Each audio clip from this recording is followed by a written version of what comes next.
একই স্কুলের দুই বিভাগের মধ্যে মতবিরোধ সৃষ্টি হয়। নেতাজি উচ্চ বিদ্যালয়ের ঘটনা।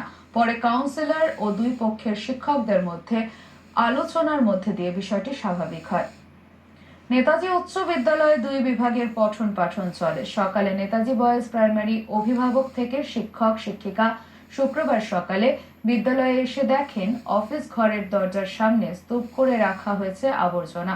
দরজা খুলে অফিস ঘরে ঢোকা দায় হয়ে পড়ে তাদের। তার উপরে বিদ্যালয়ে পরীক্ষা চলায় আরো সমস্যায় পড়তে হয় সকলকে।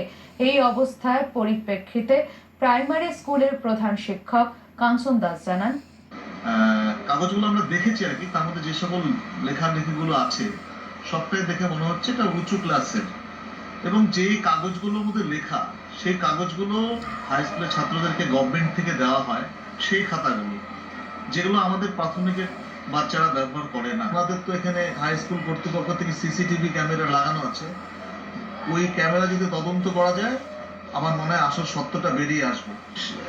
প্যাকেটগুলো তো আমাদের সময় তো স্কুল যখন খোলে তখন তো বিভিন্ন দোকান তো বন্ধ থাকে, কোনো স্টলই খোলে না।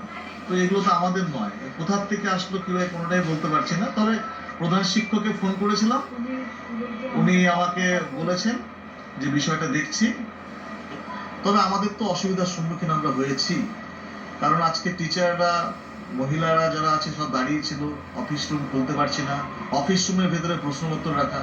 এরপরে তো আমাদের নিরাপত্তা নিয়েও ভয় লাগছে যে আমাদের প্রশ্নপত্রই হয়তো আউট হয়ে গেল। খবর পেয়ে বিদ্যালয়ে ছুটে আসেন 20 নম্বর ওয়ার্ড কাউন্সিলর অভয়া।